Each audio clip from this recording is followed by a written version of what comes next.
수험생 여러분 안녕하십니까? 자, 다시 한번 강조하지만 우리 민법 공익중간 민법 시험은 네 파트예요. 민법 총칙, 물권법, 계약법, 민사특별법 이 네 파트 네 법을 우리가 완전 시험본을 삼는데 그 중에 가장 공부하기 어려운 데가 맨 처음만 민법 총칙 파트예요.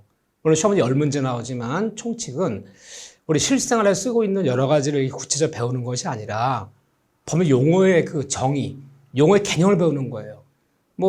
쉬운 얘기로 하면, 우리 영어로 얘기하면 단어들을 배우는 거예요, 단어들. 일단 쓸 용어들이요. 근데 이게 용어들이 굉장히 추상적이고, 일버지 한자 용어이기 때문에 우리가 한문을 읽을 줄 알아도 이게 생각보다 뜻풀이가 쉽지가 않아요. 자, 그 중에 이제 부관이라는 파트가 있는데, 자, 민법 총칙 가장 어렵다 그랬는데, 민법 총칙은 총 5파트로 구성되어 있어요. 맨 먼저 법률행위라는 파트가 있어요. 그 다음에 총칙 의사표시라는 파트가 있어요. 대리란 파트가 있어요. 그 다음에 무효와 취소 파트가 있어요. 마지막 파트가 이제 부관 파트예요.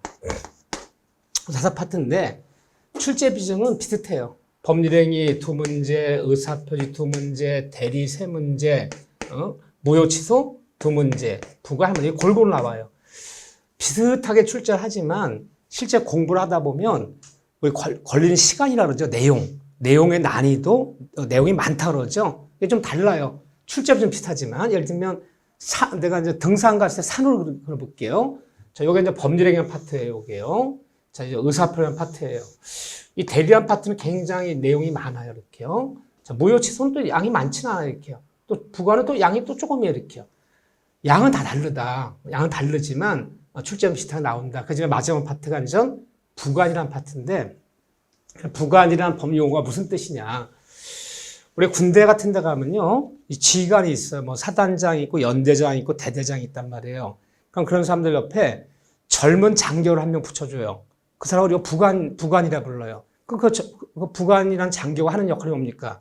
지휘관이 주된 일을 할 때 옆에 도와서 여러 가지 일을 도와주는 역할을 하는 거예요. 마찬가지예요. 우리가 사회생활 때 부동산 매매 계약 같은 거 맺을 때 그 매매 계약이 주된 내용이에요. 그 매매 계약에 붙어서 그 계약을 도와주는 역할을 하는 거. 근데 사람들은 이 부관을 도와준다는 뜻인데 이 부관 붙이는 것을 사람들 법용 아니지만 특약 붙였다, 특약사항이다. 너 그 매매 쓸 때 특약 잘 붙여서 특약사항, 아파트 토지 매매가 맺을 때 너 단서 붙여서 단서 붙인다. 이 부관이라는 것을 사람들은 부동산 매매약 쓸 때 특약 붙인다, 또는 계약서 말미에 단서 붙인다라는 말 표현해요. 이게 부관 붙인다는 뜻이에요. 근데 부관에는, 그러면 얘들이 하는 역할이 뭡니까?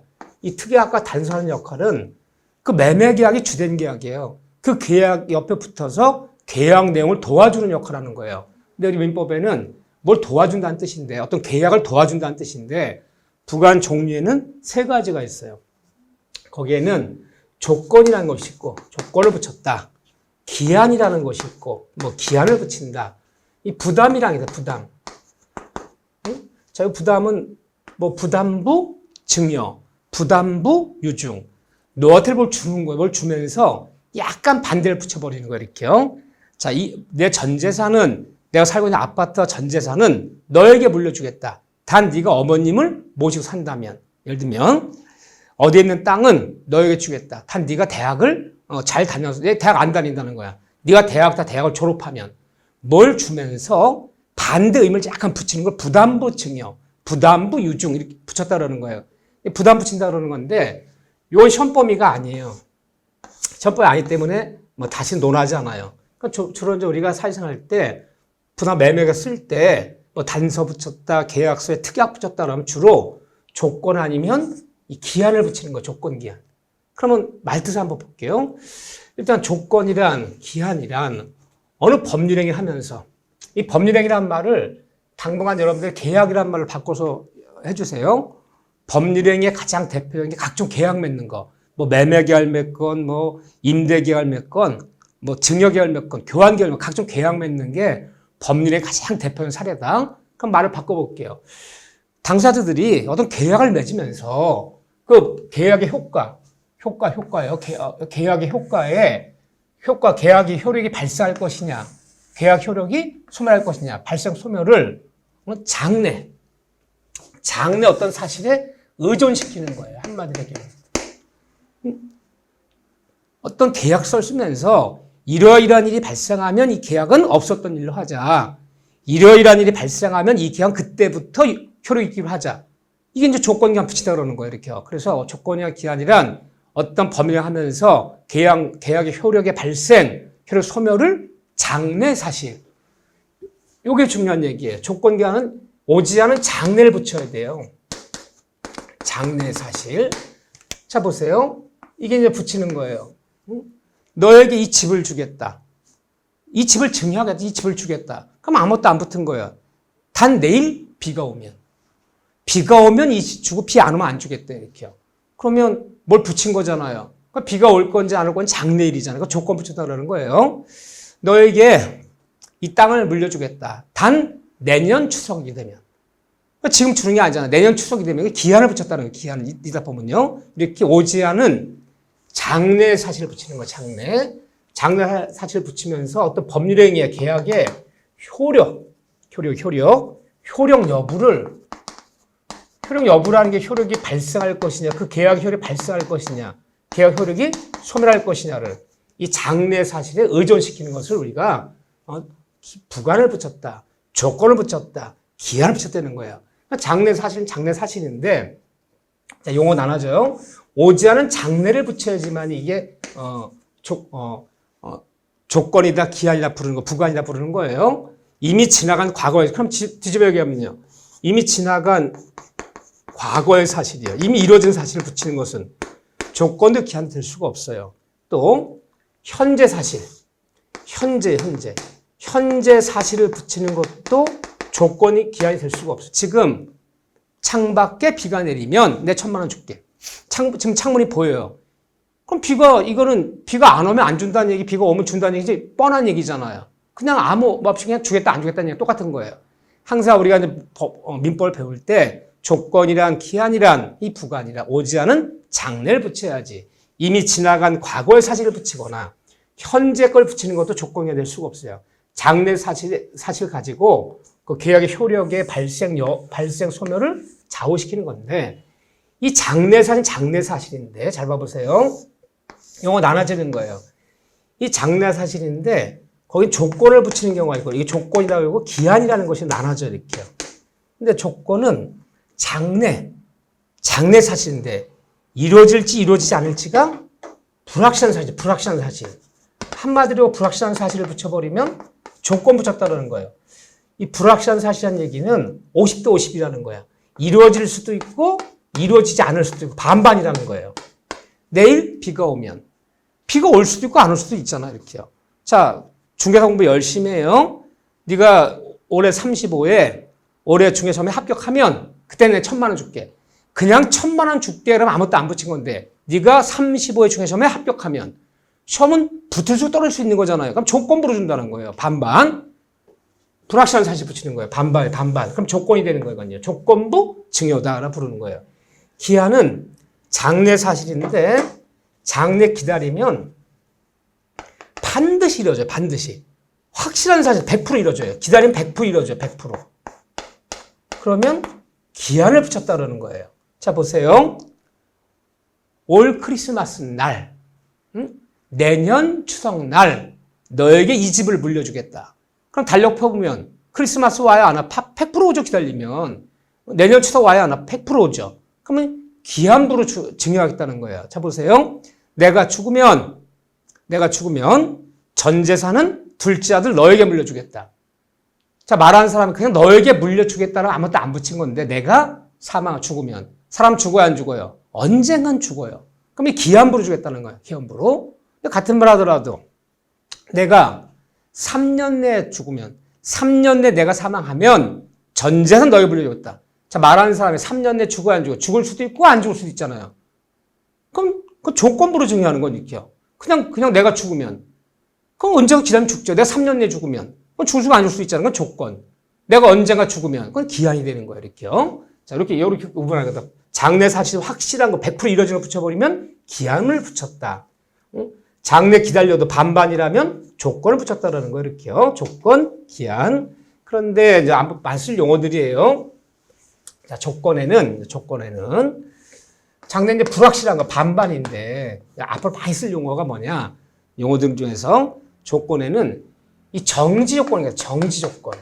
정지 조건을 붙였다. 해제 조건을 붙였다. 물론 1번이 한자 용어예요. 응? 정지 조건을 붙였느냐? 해제 조건을 붙였느냐? 정지 조건, 해제 조건. 그러면 이제 조건이 한 마리 붙었으니까 불확실한 거예요. 반반이에요, 반반. 장래 기다리면 이루어질 수도 있고 이루어지지 않을 수도 있고 반반이에요. 근데 이제 정지 조건이 뭐냐? 정지 조건부로 계약을 맺어버리면 현재 계약 썼어요. 계약서는 지금은 이 계약 효력이 없어요. 아무 효력이 없지만 만일 기다렸다가 이 조건이 만일 이루어지면 성취되면 이루어지면 자 현재는 말하는 현재는 계약 썼더라도 말하는 현재는 아무런 이 법적 효력이 없어요. 효력이 발생하지 않는데 기다렸어요. 조건이 반반이잖아요. 조건이 이루어질 수도 있고 불성취 이루어지지 않을 수도 있잖아요. 근데 만일 조건이 이루어지면 많이 이루어지면 응? 그때부터 이 효력이 발생하는 거예요. 그때부터 효력이 발생하는 거예요. 자 보세요. 35에 중에서 붙으면 자 35 시험 붙으면 지금 시험 보려면 한 10개월 남았는데 네가 올해 시험에 붙으면 그때는 이 집을 주겠다. 그럼 현재는요. 집 달라는 권리가 없는 거예요. 시험 열심히 공부했어요. 붙었어요. 합격하면요. 집 달라는 권리가 그때부터 발생하고 떨어지면요. 아무것도 아니고요.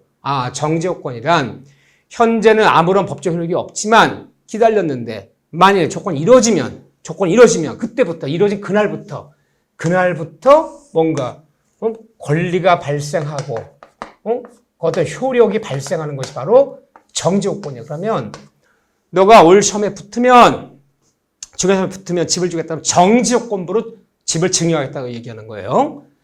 근데 해지 요건은 반대예요. 해지 요건은 현재는 효력이 있어요.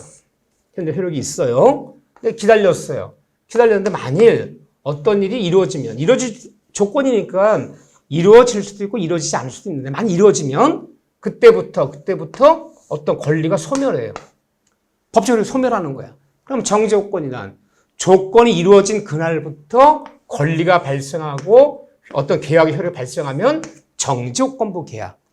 어떤 조건이 이루어지면 그때부터 계약이 소멸해요. 계약이 소멸하고 권리가 없어져 버리면 해제 조건이라 불러요. 자, 한번 볼게요. 우리 아버지 부자예요. 제가 요즘 놀아서 생활비가 좀 없습니다.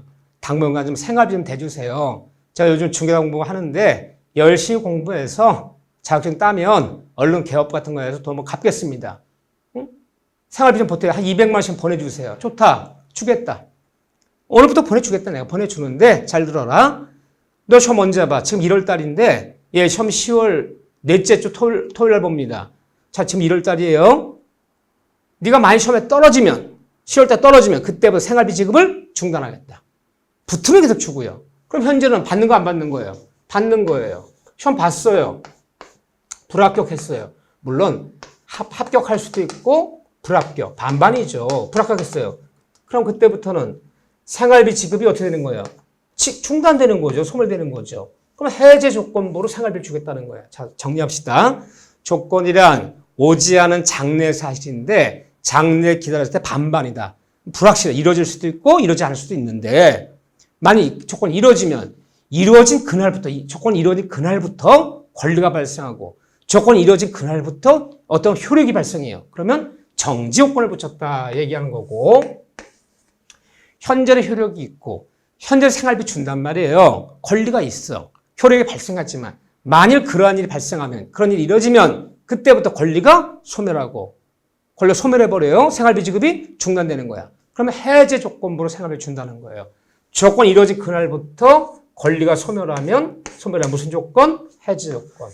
조건이 이루어진 그날부터 권리가 발생하고 효력이 발생하면 정지 요건을 붙였다라고 표현한다는 거. 자, 앞으로 많이 쓸 용어예요. 자, 이제 기한 얘기를 간단히 볼게요. 기한이요. 오지 않은 장래 사실인데 기한은 기다리면 반드시 이루어지는 거. 반드시 100% 이루어져. 100%. 장래 사실은 확실한 사실이에요. 확실한 사실. 그런데 같은 말 하나 보세요. 내년 추석날, 올 크리스마스 날 너에게 1억 원을 주겠다. 그러니까 달력 딱 펴보면 날짜 딱 박혀있어 안 박혀있어요? 딱 박혀있잖아요. 그러면 날짜가 다 확정적이야. 그러면 확정. 날짜 딱 박혀있는 거예요. 그러면 확정 기한이다 그러는 거예요. 날짜가 딱 박혀있으면요. 근데 언제가 이루어지는데 언제 이루어질지 몰라. 자, 이렇게 얘기해요. 자, 지금 12월 달인데 아직 첫눈이 안 왔어요. 우리 아버지께서 오늘부터 언젠가 첫눈이 오는 날 내 너한테 1억 줄 거야. 내 계좌로 입금시켜 줄게. 그럼 첫눈은 오늘부터 기다리면 지금 12월 달인데 기다리면 언젠가 와야 하나요? 그게 12월 말에 올지 1월 초에 올지 2월에 올지 3월에 올지 모르겠어요. 언젠가 오잖아요. 오긴 오지만 반드시 이루어지는 것, 눈은 와요, 언젠가. 날짜가 박혀 있지 않잖아요. 그럼 우리 아버지는 나에게 불확정 기한부로 1억 주겠다는 거예요. 자, 장래 이루어지는데 날짜까지 딱 박혀 있으면 확정 기한을 붙였다. 이루어지지만 언제 이루어질지 몰라. 그럼 불확정 기한이라고 부르는 거예요. 자, 우리 아버지께서 내가 죽으면 전 재산 너에게 남겨주겠다. 우리 아버지 언제 돌아가셔요? 언젠가 돌아가시지, 언젠가. 하지만 언제 돌아갈지 모르잖아요. 그럼 불확정 기한이야. 불확정 기한부로 재산 물려주겠다는 거예요. 자, 이렇게 이루어진 날짜 안 박혀서 불확정. 날짜도 밖에서 확정 기한이다 부르고 많이 쓸 용어예요. 또 기한을 붙일 때 시기부 기한이다. 시기부 기한이다. 기출 잘 하셔야 돼. 시기부 기한이다. 또 하나는 종기부 기한이다. 종기부 기한을 붙였다. 종기부 기한을 붙였다. 자, 이렇게 얘기해요. 일단 기한은 이루어지기가 확실한 거잖아요. 확실한 사실인데 시기부 기한은 언제부터 그때부터 그러면 시기부 기한이라 부르는 거예요. 보세요. 내년 추석부터 매달 생활비를 보내주겠다. 지금 보내 안 보내요? 지금 안 보내지만 내년 추석이 되면 그때부터 생활비를 다달이 지급해 주잖아요. 그러니까 시기부 기한부로 생활비를 주겠다는 거예요. 근데 종기부 기한은 언제까지까지. 물론 반드시 이루어지는 거죠. 반드시 오죠, 그날은. 자, 종기부 기한은요. 줬다 생활비 주겠다. 현재 주는데 내년 추석날까지만 지급해 주겠다. 내년 추석 와야 하나? 오죠. 그럼 내년 추석이 되면 생활비 중단되는 언제부터 그러면 내년 추석부터 생활비 주겠다. 시기부 기한으로 생활비 주겠다는 거예요. 내년 추석까지만 생활비 주겠다는 종기부 기한으로 생활비 주겠다는 거죠. 자, 언제부터 그러면 시기부 기한. 언제까지 그러면 종기부 기한. 정지 요건, 해제 요건, 확정 기한. 날짜 밖에서 확정 기한. 이루어지지만 날짜는 언제 될지 모르면 불확정 기한. 언제부터 그러면 시기부 기한. 언제까지 그럼 종기부 기한. 자, 용어예요. 자, 몇 가지 얘기 나왔지만 용어들 연습을 해보셔야 돼요. 지금이 완전 낯설지만 앞으로 많이 쓸 용어들이다. 자, 이렇게 좀 봐주시고. 자, 여기까지가 민법 총칙 파트예요. 물론 이 다음에 보면 조건이 가지고 한 문제 나와요. 한 문제 나오는데 이 다음에 좀 더 상세히 보기로 하고요. 자, 이런 뜻이고 여기가 읽어보면요. 물건 파트예요. 자, 이 물건 파트인데 물건이란 말이 뭐냐? 물건, 채권, 예를 들면 소유권, 특허권, 많이 쓴 용어들이에요. 항상 민법 할 때는 권 그러면요. 이거 줄이면 물 권리, 니자 다 줄인 거예요. 소유 권리, 특허 권리, 저당권, 저당 권리, 인격권, 인격 권리. 그 권리를 줄여서 권이라 부르는 거예요. 그러니까 물 권리, 채 권리. 그걸 줄여서 물권, 채권이라 부르는 거예요. 그런데 우리가 이 물권법에서는 14문제쯤이 나와요. 14문제. 그 다음에 이 채권법을 주로 우리가 채권법이 굉장히 넓은데 채권법 전범위와 현범위가 아니라 그 채권법 파트에서 계약 파트가 있어요. 그 계약법이라 불러요. 그 파트, 한 파트머리 현범의 계약 파트, 계약법이라 부르기도 해요.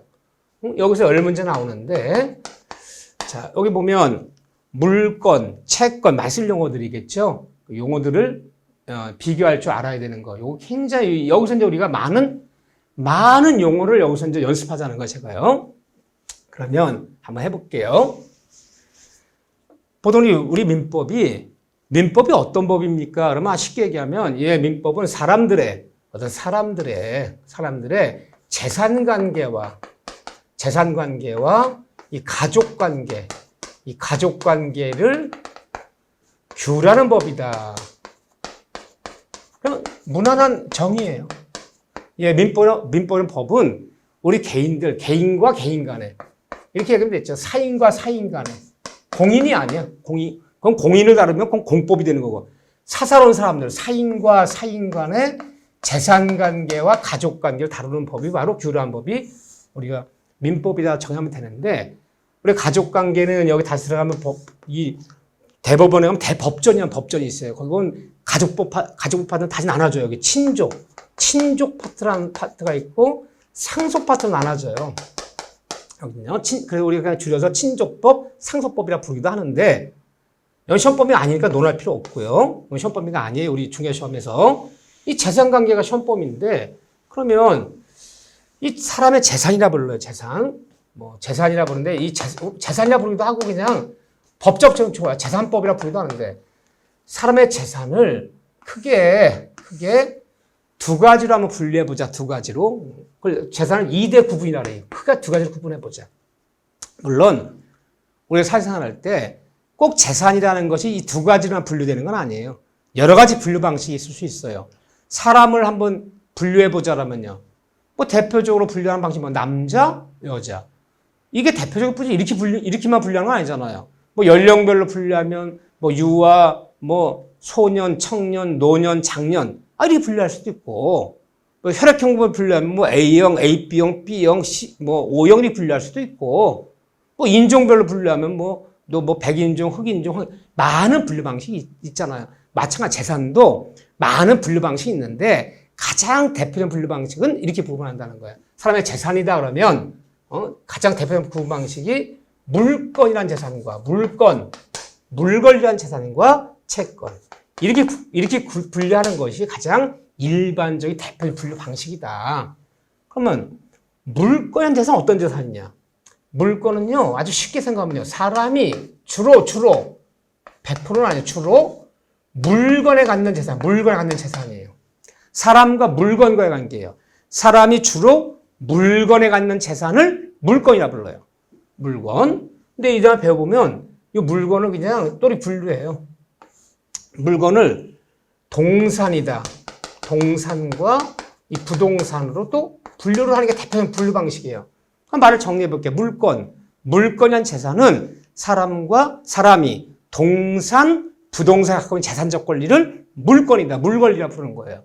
그렇죠? 그래서 어떤 사람이 어느 부동산에 소유권이 있다라든가, 소유권이 있다, 어느 부동산에 전세권이라는 것이 있다, 어느 부동산에 돈 빌리고 저당을 잡혔다더라, 저당권이라는 걸 설정돼 있다더라, 어느 토지에 내 땅 아니지만 남의 토지 빌려 쓰는 거야. 지상권이란 토지의 지상권이란 권리가 있더라. 그러면 이게 물권이라 부르는 거예요. 근데 왜 동산 얘기는 안 하냐? 우리는 물권법이라고 하지만 동산 얘기는 앞으로 잊으셔요. 공인중개사 시험은 부동산 민법이에요. 부동산 중개하지 동산 중개할 일 없잖아. 젖소 한 마리를 중개할 일 없고, 돼지 한 마리 중개할 일 없고, 기계 한 대 중개할 일 없잖아요. 그러니까 주로 그냥 민법이 아니라 우리 시험은 부동산 중개에 필요한 민법적 소양을 테스트하겠다. 그럼 중개사들이 하는 일이 주로 부동산 하잖아요. 동산 얘기는 시험 문제 거의 안 나와요. 부동산만 알면 돼요. 그러니까 사람이 동사보다 갖는 이런 권리가 있다는 거. 이런 권리가 있다는 게 재산이 많은 거, 이게. 이런 게 있으면 재산이 많은 거예요. 그러니까 사람이 물고 있는 재산을 물건이라고 부르면 돼요. 이런 것들 이제 다룰 거예요. 근데 이 물권법은 굉장히 충분해요. 시험 문제에서 14문제가 나오지만 2차까지 공부하면요. 2차 보면 2차 과목에 공시법이라는 법이 있어요. 공시법. 그게 등기법, 지적 측량 및 수려한 법률이라고 있어요. 이 법. 이거 공시법이라 불러요. 근데 등기 다 뭐예요? 부동산이 등기되는 게 동산 등기하는 거 아니잖아요. 그러니까 등기 때 보면 소유권 이전 등기가 났다느니, 전세권 등기가 났다느니, 임차권 등기가 어쩌다느니 다 뭐예요? 이 얘기잖아요. 이 얘기잖아요. 또 우리가 이 중개사법 가면요. 이 중개사법 실무가 있어. 중개사법 실무라는 파트가 있어. 실무. 중개 법령이 있고 실무 파트가 있는데 40문제 중에서 실무 파트가 10몇 문제 또 나와요. 중개 실무는 다 뭐예요? 부동산에 관한 실무를 묻겠지 동산 실무 물을 일 없잖아요. 그러니까 물권법은 민법 14문제지만 이 등기법이 12문제인데 이 12문제 중에서 6문제는 똑같아요. 이 민법에서 물권 제대로 알면 6문제 맞히는 거예요. 이렇게요. 중개업 실무에 가면 12문제 나오는데 12문제 중에 또 6문제는 또 민법이랑 겹치는 거예요. 여기 물권이랑 겹쳐요. 그럼 물권 파트는 민법에서만 14문제지만 등기법에 미친 영향이 한 6문제. 2차 중개사법에 미치면 6문제, 12문제. 그럼 여기 12문제 이렇게 합쳐버리면 몇 문제입니까? 26문제짜리예요. 여러분들 공시법이 24문제. 그 다음에 세법 있잖아요. 세법이 16문제 나오잖아요. 그러면 한 법이나 마찬가지잖아. 물권법. 이거 물권 제대로 하면 26문제 맞출 수 있다니까. 2차 과목까지. 그래서 여러분들이 앞으로 공부를 하실 때 민법 총칙 맨 앞에 있지만 학문적이고 추상적이기 때문에 아무리 열심히 해도 법률행 의사표시 잘할 수 없어요. 또 제가 그랬잖아요. 첫 번째 시간에 민법 총칙 공부하기는 가장 어렵지만 실제 시험에 가서 득점은 가장 쉽다 그랬어요. 제가. 다 쉽게 나와요. 근데 문제는 물권법이 이제 당날 잡아하는 거예요. 차지하는 비중도 높지만 2차까지 붙으려면요. 여기 미친 영향이 크잖아요. 그래서 공인중개사 민법 공부하자 그러면 맨 처음에 어딜 열심히 하냐. 물권법 공부를 열심히 해야 되는 거예요. 물권법 공부를 열심히 하면 민법도 잘하고 2차 과목도 잘하게 돼 있어요. 2차 과목도. 그래서 물권법 공부에 가장 힘을 쏟아야 되겠죠. 또 물권법 공부는 재밌어요. 뭐 소유권이 어떻고 전세권이 어떻고 지상권이 어떻고 뭐 등기가 어떻고 하는 얘기도 많이 들어본 얘기잖아요. 들어봤는데 우리가 이제 법적으로 그냥 구성은 안 되지만 용어 자체는 낯설지 않잖아요. 근데 총칙은 낯설단 말이에요. 뭐 비진이 표시, 통정의 표시, 복대리, 무건대리, 뭐 예를 들면요 반사의 질서, 뭐 강행규정, 임의규정 잘 안 쓰는 용어들이잖아요. 총칙은 굉장히 추상적인 낯설지만 물건 낯설지는 않아요. 낯설지는 않고 나름대로 이렇게 용어들이 아는 용어가 많단 말이에요. 그래서 우리가 물권 공부에 힘쓰자는 얘기를 강조하면서 짜리 들어가는데 채권이라는 재산은 어떤 재산이냐? 채권, 채권리. 채권 재산은 사람과 사람한테 갖는 재산이에요. 사람이 물건에 갖는 재산은 물건, 사람이 사람한테 갖는 재산은 채권이라 불러요. 매도인이 매수인에게 대금을 지급해달라. 돈을 빌려준 대주가 차주에게 내 돈을 갚아달라. 임대인이 임차인에게 차임을 월세를 지급해달라. 사람이 사람한테 요구하는 재산을 채권이라 부르는 거예요. 그럼 사람이 사람한테 요구하는 재산, 이것도 재산이에요. 이게 많아도 재산이 많은 거예요. 내 돈을 갚아달라, 대금을 지급해달라, 월세를 지급해달라. 사람이 사람한테 요구하는 재산을 뭐라고요? 채권이라 부르는 거예요. 그러면 그 대상이 물건이라면 물건, 그 대상이 사람이라면 채권이라 부르는 거예요. 이게 2대 재산인데, 그런데 양자는 법적 그 성질 차이가 엄청 벌어져요. 엄청 벌어져요. 어떻게 벌어지냐면, 여기 이제 정리를 해놨는데, 일단 물건은 그래요. 물건은 절대권이라 불러요. 중요한 단어 몇 가지만 볼 거예요. 절대권. 법률 용어예요. 그러니까 절대권이란 말이 뭐냐. 사람이 물건에 가진 이 물건이란 재산은 이 세상 모든 사람한테, 모든 사람에게 주장할 수 있는 재산이에요. 특정인에게만 주장하는 게 아니에요. 내가 어떤 토지 건물에 소유권이라는 걸 딱 취득했어. 자, 매매해서 잔금 치르고 내 앞으로 등기 냈어요. 소유권 이전 등기 냈어요. 그럼 나 부동산 소유권자예요? 그럼 나 이 소유권을요. 나에게 이 토지 건물을 매매한 매도인에게만 주장하는 것이 아니라 내 앞으로 소유권 등기가 났다면 이 세상 모든 사람한테 소유권할 수 있잖아요. 특정인에게만 주장하는 재산이 아니라는 거야. 예를 들면, 그러니까 내가 어느 토지에 뭐 도밀 저당권의 물건을 취득했다면요. 그러면 토지 소유자 바뀌건 말건 관계없어. 누구든 내 돈 안 갚으면 다 경매하는 거 이렇게요. 사람의 물건의 권리는 특정인에게만 주장하는 권리가 아니라 이 세상 모든 사람한테 다 주장할 수 있는 권리다. 그걸 절대권이라 부르는 거예요. 채권은 그렇지가 않아요. 채권은 상대권이다. 절대권, 상대권 이렇게 불러요. 상대권이라는 얘기 뭐냐면 이 채권의 재산은 특정인에게만 주장할 수 있는 것이지 모든 사람이 아니야. 제3자들한테는 주장할 수가 없어요. 그러면 매도인은 매수에게만, 돈을 빌린 대주는 차주에게만 내 돈 갚아달라고 요구해야지. 돈 빌려서 안 갚는다 그 친구한테, 아는 지인한테 대신 갚아달라고 요구할 수 없잖아요. 그 계약 맺은 사람끼리만 주장해야 되잖아요. 딱 한 사람한테만 주장할 수 있단 말이에요. 특정인끼리만. 3자한테 주장 못하는 재산이에요. 이 다음에 보면 이거를 뭐라 부르냐면 이 세상 모든 사람한테 주장할 수 있는 재산이 바로 물건이다. 요거를 물건은 대항력이 있다 그래. 대항력. 일본이 한자 용어예요. 대항력이 있는 재산이다. 이 대항력이라는 게 특정인뿐 아니라 3자건 누구건 누구한테건 다 내 권리 주장할 수 있다. 그럼 대항력이 있다 부르는 거야. 그런데 채권은 특정인에게만 주장해야지. 특정인이 아닌 사람한테 3자 주장을 못해요.